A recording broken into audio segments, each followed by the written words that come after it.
Pronto, nós tivemos um probleminha há pouco e eu encerrei o vídeo, mas vamos ver se agora vai voltar aí com o áudio.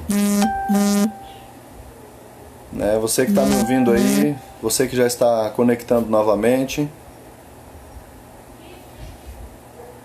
Isso. O áudio voltou agora, tá tudo bem? Tá conseguindo me ouvir? Vamos esperar aí alguém dar um sinal pra gente saber que tá tudo ok. Ah, voltou o áudio, né? Ok. Então vamos lá. Que bom.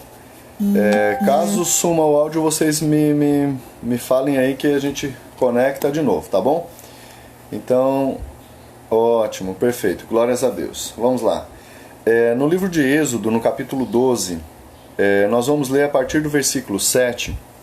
Nós vamos ler alguns versículos e depois eu quero estar explicando aqui para vocês algumas coisas referentes à nossa data de hoje, né, que é a Páscoa. Então, Êxodo 12, verso 7 diz assim: Passem então um pouco de sangue nas laterais e nas vigas superiores das portas das casas nas quais vocês comerão o animal. Esse versículo está falando a respeito do sacrifício que Deus pediu daquele cordeiro lá quando o povo ainda era escravo no Egito, tá?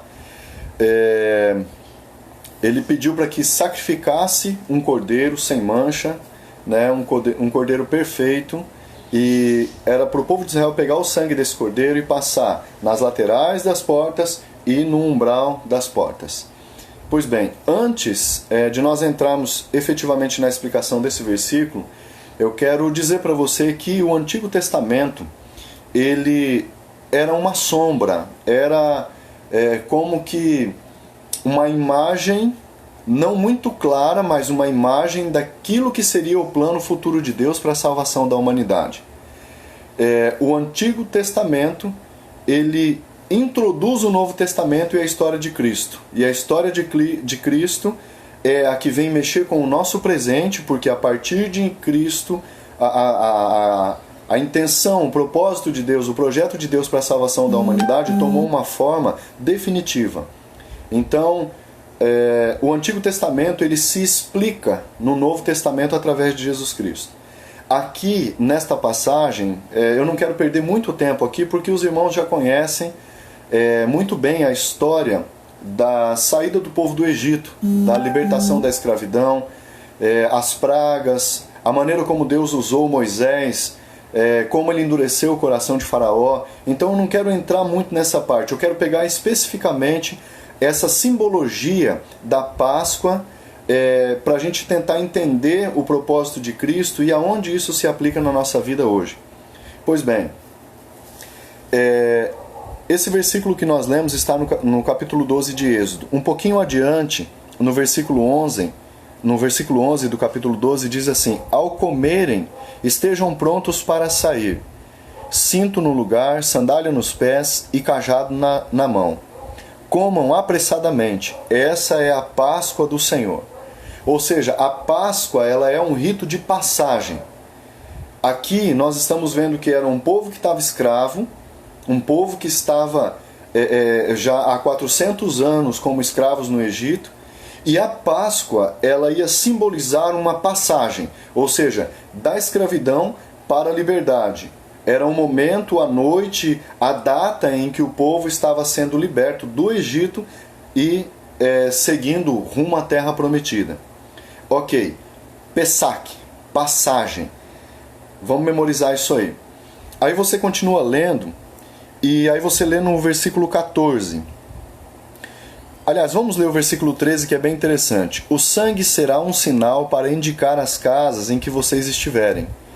Quando eu vir o sangue, passarei adiante. A praga de destruição não os atingirá quando eu ferir o Egito.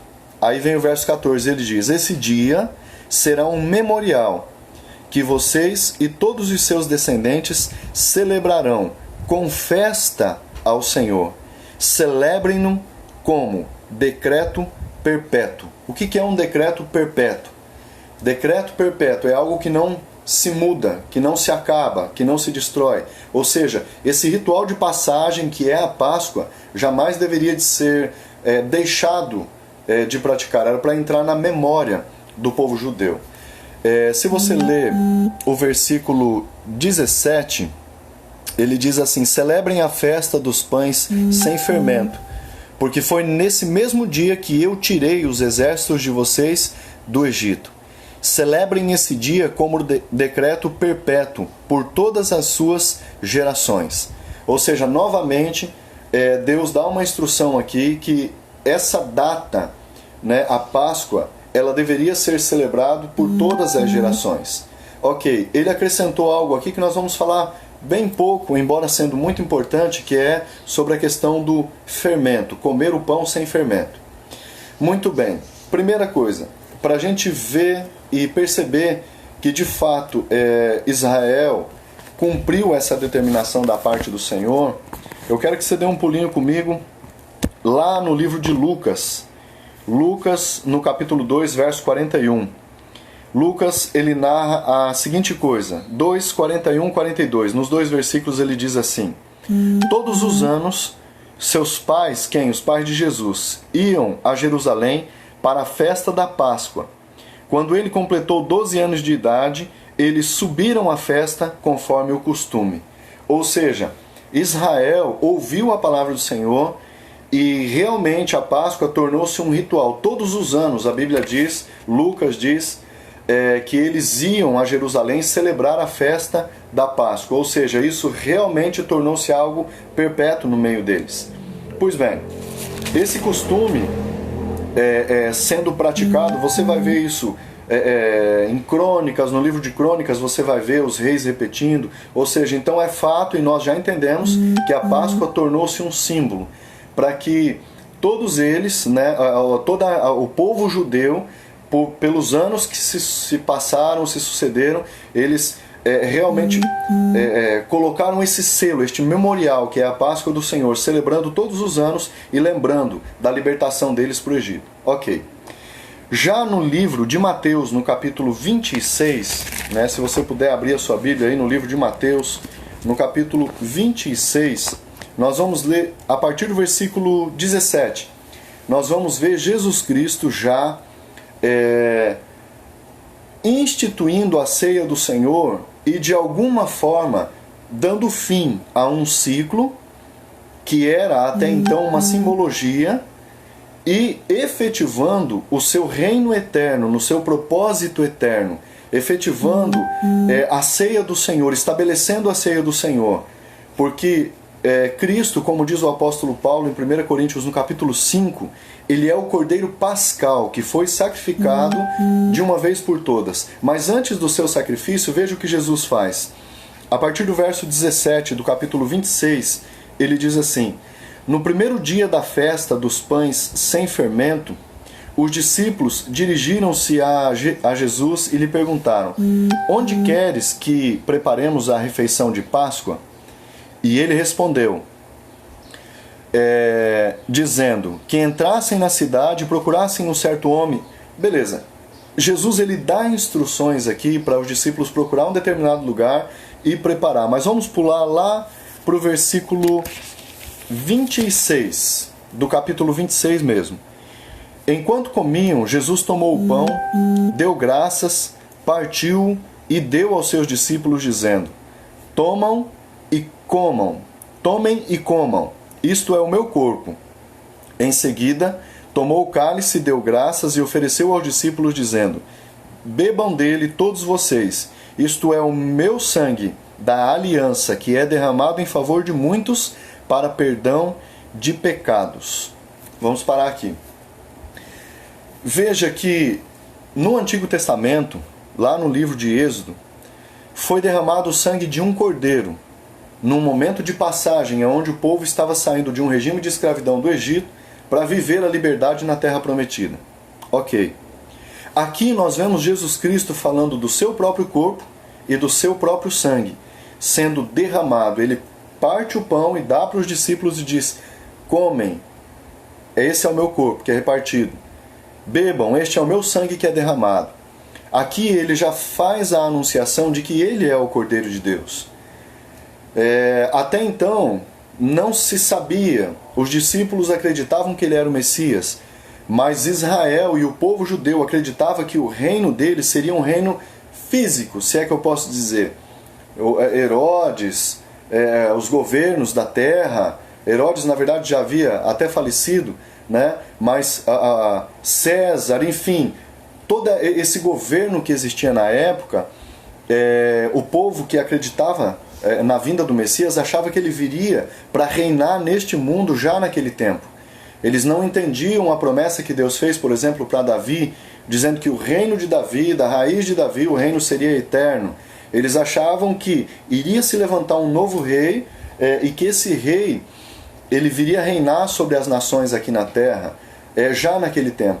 Mas não era. Jesus estava falando de um reino celestial, do reino eterno que estava sendo estabelecido através do seu sangue, através do seu corpo. Naquele momento, ele estava livrando a humanidade de uma escravidão, semelhantemente à maneira que o povo foi liberto da escravidão do Egito. Jesus, pelo seu sacrifício, estava nos libertando da escravidão do pecado. E é isso que nós precisamos entender. Quando nós vemos ele mencionando, e eu falei lá atrás a respeito do pão sem fermento, o fermento na Bíblia, ele simboliza o pecado. E o pecado é o que destrói, é o que separa o homem de Deus, é o que lança efetivamente o homem no inferno. E a única coisa capaz de nos livrar do inferno é o perdão de Cristo dado lá na cruz do Calvário.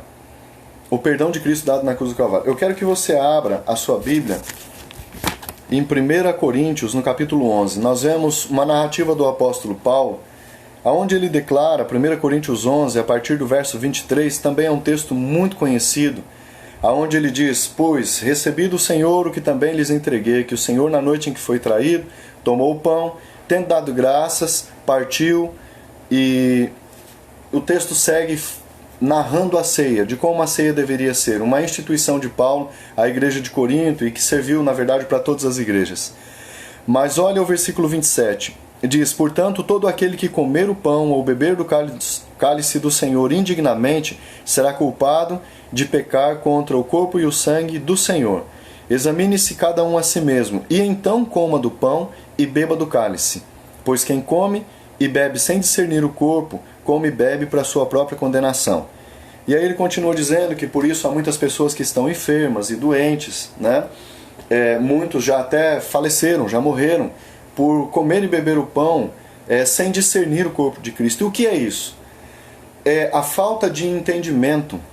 É a falta de entendimento do que significa ou significou o significado da morte e sacrifício de Jesus na cruz. Nós precisamos entender que o sangue derramado dele foi de uma vez por todas. De uma vez por todas. O perdão foi nos dado. E o exame de consciência será que eu estou... Esse exame que ele faz, examine-se o homem, pois a si mesmo. Será que eu estou fazendo isso por uma religiosidade? Será que eu estou fazendo isso por uma tradição? Será que eu estou deixando de fazer? Quais são as minhas razões para participar da ceia do Senhor?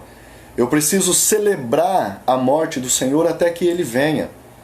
E a Páscoa está diretamente ligada a isso, porque na noite em que Ele foi traído, foi aonde Ele estabeleceu a ceia. E a ceia foi estabelecida na Páscoa.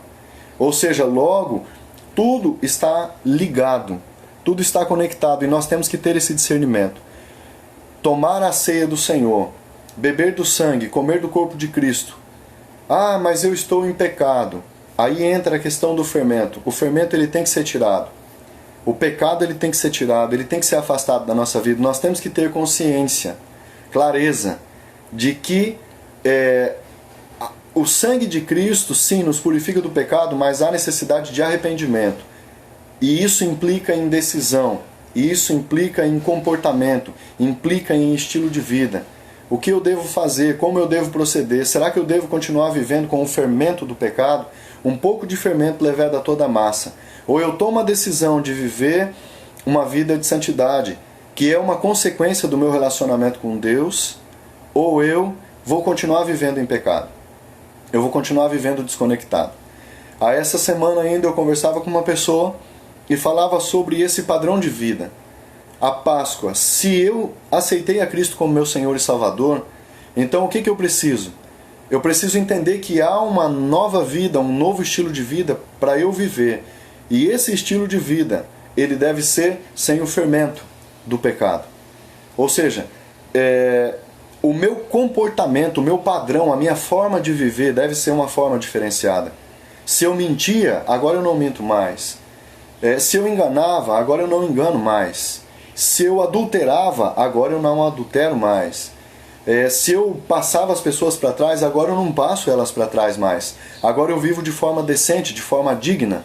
Por quê? Porque isso agrada ao Senhor. Porque isso é discernir o corpo de Cristo. E Deus ama, e é feliz, e abençoa, e tem o maior prazer em abençoar a vida dos seus filhos que entendem e vivem e praticam isso. Como eu estava dizendo, essa semana eu ainda conversava com uma pessoa. Todos nós temos o poder da decisão. A decisão de amar e de respeitar, ou a decisão de simplesmente tratar mal, a decisão de mentir, está na nossa mão. Ninguém te força a fazer algo errado, querido. Você precisa entender isso. Eu gosto de usar o exemplo familiar, né? É interessante porque nós vemos muitas pessoas que são dentro de casa, né? Briga com a esposa, briga com os filhos, briga com o marido. É uma pessoa extremamente dura, extremamente rígida. Ela é irredutível. Ela, quando acorda de mau humor, dá patada em todo mundo, briga com todo mundo, né? Mas se alguém de fora chega na casa dela, ela trata com educação, ela sorri, né? Aquela grosseria dela acaba, ela consegue expressar alegria, até sorrir, né? Então isso, veja que não faz muito sentido. Não faz muito sentido você tratar mal as pessoas que estão com você dentro da sua própria casa e tratar bem os de fora, né? Que muitas vezes quando você está precisando, essas pessoas sequer perto de você estão. Então a decisão que nós tomamos diária de honrar a Deus com a nossa atitude e nos desviar do pecado, tirar esse fermento da nossa vida, né? É a atitude que vai fazer com que a gente viva de forma digna para participar do corpo e do sangue de Cristo, né? Então eu quero deixar essa palavra para você. Se tem algo te afastando da presença de Deus, tira isso da sua vida, é o fermento, pão sem fermento. Se tem algo afastando você do teu relacionamento com Deus, volte hoje. Veja, hoje é dia de Páscoa, passagem, que hoje seja um dia de passagem da sua vida, passagem do pecado. Poxa, eu era escravo de um pecado, sou escravo de um pecado. Então liberte-se hoje. Jesus Cristo já derramou o sangue, aquele sangue que simbolizado lá no Antigo Testamento, né, onde a praga não chegava, aonde o primogênito daquela casa não ia ser morto, né? Jesus Cristo derramou o sangue dele, e o sangue dele tem que estar espargido sobre a sua vida, para que você também não morra em decorrência do pecado. Que seja um momento de decisão, um momento onde você pare e pense na sua vida. Querido, não dá para enganar a Deus. Você pode até enganar algumas pessoas que estão próximas de você, mas não pode enganar a Deus. Não tem como você enganar a Deus. Sabe? Então decida ser uma pessoa melhor. Decida ser uma pessoa amável. Decida ser uma pessoa feliz. Decida fazer o bem. Sabe? A maior mensagem que a cruz de Cristo nos transmite é amor. Foi por amor que ele se rendeu, foi por amor que ele se entregou, foi por amor que ele disse: coma do meu corpo, coma da minha carne, beba do meu sangue. Ninguém forçou ele, ninguém forçou Jesus lá na cruz. Ele escolheu por amor. E esse é o maior exemplo que você e eu precisamos seguir, é por amor.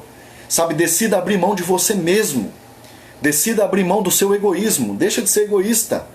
Deixa de pensar em si próprio. Sabe, pense em fazer os outros felizes. Renuncie a si mesmo e faça outros felizes. Eu tenho certeza que a sua vida será ricamente abençoada. Eu tenho certeza que Deus vai olhar do céu e vai derramar da graça dele, do favor dele sobre a sua vida, você vai viver coisas que você jamais imaginou que poderia viver. Eu estou falando de experiência própria. Eu estou falando de experiência própria, coisas que eu vivi. E eu sei de coisas que eu abri mão para fazer outros felizes. E Deus é fiel. Deus jamais vai perder para você. Deus jamais perde para o homem.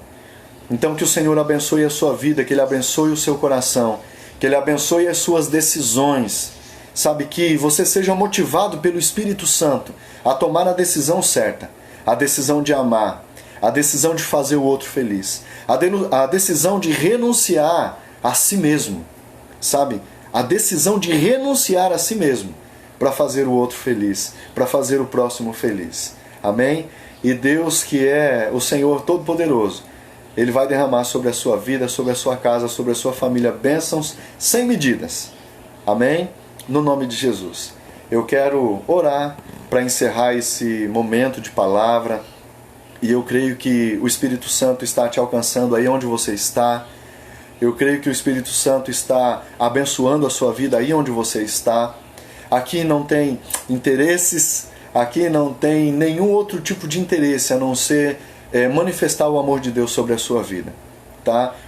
O desejo do meu coração é que você seja feliz, é que você seja abençoado, é que você tenha relacionamento com Deus.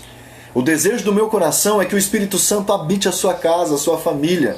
O desejo do meu coração é que você olhe para o seu esposo e veja nele a semelhança de Cristo. O desejo do meu coração é que você olhe para a sua esposa e veja nela a semelhança de Cristo. O desejo do meu coração é que você entre na sua casa e veja os seus filhos orando, cantando, adorando a Deus. O desejo do meu coração é que você diga de boca cheia: eu te amo, e que você viva esse amor. Amém? Em nome de Jesus. Eu quero orar pela sua vida, orar pela sua casa e pela sua família nesse momento. Senhor Jesus, eu quero te agradecer, Pai, por esse tempo tão precioso, por essa palavra tão maravilhosa. Eu precisaria, Pai, de horas para falar de tão grandes coisas que o Senhor fez e continua fazendo na nossa vida. Assim como houve, Pai, uma manifestação poderosa do Senhor lá no Egito, quando aquele sangue foi espargido e os primogênitos foram poupados, quando o sangue de Cristo foi derramado em favor dos nossos pecados, quando Ele pagou o preço na cruz por nós. Tudo isso, Pai, foi manifestação de amor.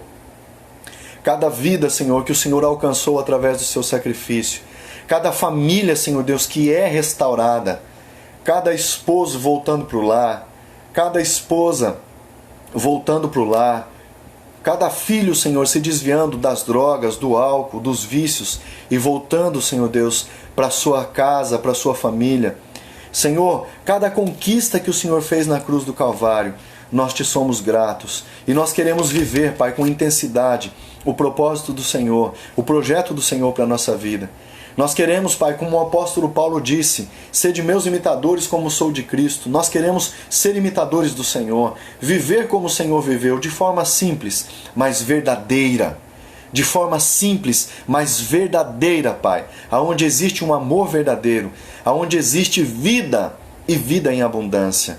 Que o Senhor esteja entrando nos lares, Pai, de cada pessoa que está ouvindo essa mensagem agora ao vivo, aqueles que vão ouvir depois. Que o Senhor esteja abençoando cada família, que o Senhor esteja abençoando cada lar, que o Senhor esteja restaurando, Pai, os casamentos, que o Senhor esteja restaurando os relacionamentos, Pai, que o Senhor esteja derramando do Teu Espírito Santo e que cada família, cada pessoa que ouvir essa mensagem seja tocada, que se arrependa dos seus pecados e que entenda que o propósito de Páscoa é um tempo de passagem de um tempo de escravidão para um tempo de liberdade. E que o Senhor transforme vidas, Pai, para a honra e glória do Seu nome e pelo Seu poder. É que nós oramos em nome de Jesus. Amém. Amém. Glórias a Deus. Amém, queridos. Deus abençoe poderosamente a vida de vocês. Obrigado a vocês que acompanharam e vocês que vão assistir esse vídeo depois. Que o Senhor abençoe ricamente a sua vida, né? Que você seja feliz na sua caminhada na terra com Jesus. Deus te abençoe e até uma próxima. Amo vocês. Beijo. Fica com Deus.